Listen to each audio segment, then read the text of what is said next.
सावित्री की अमावस्या के दिन ब्रह्मा जी के मुख से प्रकट हुआ है।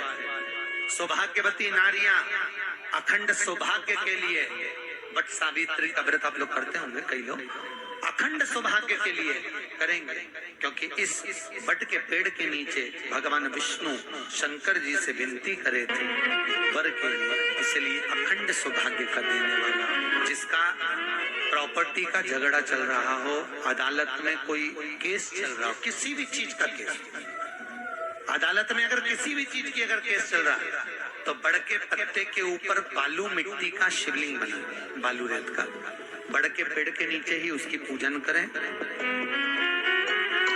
उस पे 3 चम्मच दही चढ़ा दें, अपनी मनोकामना कर कर दही चढ़ाकर उस दही को चम्मच में वापस लेकर शंकर जी की पूजन कर कर उसको विसर्जन करें। वो दही जो लेकर आए, जब अदालत कार्रवाई हो और आप केस के लिए अदालत में जाएं, उसको चंदन में मिलाकर तिलक कर कर जाइए, आपका काम विजय प्राप्त होगी, काम फतेह होगी। वटकेश्वर महादेव का स्मरण करने से कार्य की सिद्धि होगी।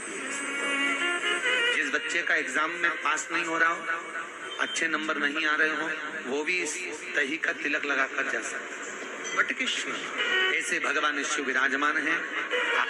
16 श्रृंगार में नारी के हाथ की चूड़ी का कलर अलग हो सकता है, चूड़ी की डिजाइन अलग हो सकती है, चूड़ी अलग हो सकती है, चूड़ी महंगी सस्ती हो सकती है, मंगलसूत्र की कीमत ऊंची नीची हो सकती है, पाँव की बिछुड़ी की कीमत ऊंची नीची हो सकती है, कान के कुंडल की कीमत ऊंची नीची हो सकती है।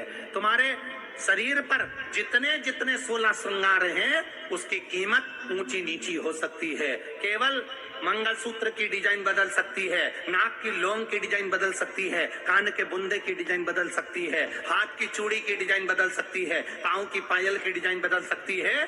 केवल नारी के 16 श्रृंगार में एक श्रृंगार ऐसा है जिसकी कीमत जो पहले थी वही कीमत आज तक है और उसकी डिजाइन आज तक नहीं बदली। वो मांग का सिंदूर है, एक जैसी डिजाइन है और एक जैसी कीमत है। सारे श्रृंगार की कीमत अलग, पर मांग में जो सिंदूर डाला जाता है वो एक कीमत का होता है, एक डिजाइन का होता है और एक जैसा होता है, और वो सबसे भारी होता है। सावित्री यमराज से कह रही है मेरे पति को छोड़ दो। यमराज कह रहा है सावित्री तेरा पति मर चुका है, मांग के सिंदूर को पोंछ दे। सावित्री कहती है पूरा श्रृंगार उतार दूंगी पर मांग का सिंदूर नहीं पूछने दूंगी। तब यमराज ने कहा जब तक तू मेरे मांग का अपनी मांग का सिंदूर नहीं उतारती तब तक तू मेरे पास नहीं आ सकती।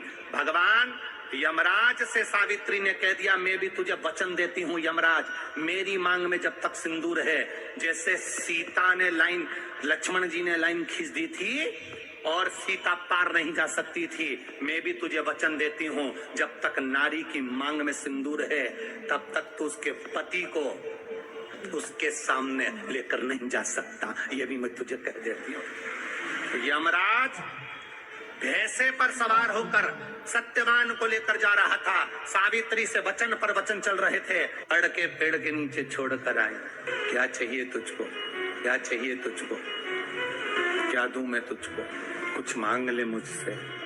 सावित्री कहती है क्या दोगे आप, मेरे पति के प्राण दे दो बस वापिस, और कुछ नहीं चाहिए। जब यमराज यमलोक में प्रवेश करने लगा, मांग के सिंदूर में से थोड़ा सा सिंदूर सावित्री ने केवल हाथ में लेकर अपनी बिंदी पर जो लगाया, सत्यवान को लेकर यमराज अंदर नहीं जा पाया। बाहर खड़े होकर कहता है मांग ले, मैं तुझे एक वचन नहीं, तू बोले तो मैं 2 वचन दे देता हूँ, तू बोले तो मैं 3 वचन दे देता हूँ, तू मांग क्या चाहिए। तब सावित्री ने कहा देना चाहते हो, हाँ। अब यमराज को लगा कि लालच में पड़ गई सावित्री, तब कहा पहला वचन दीजिए, मेरे अंधे सास ससुर के नेत्र वापिस आ जाएं।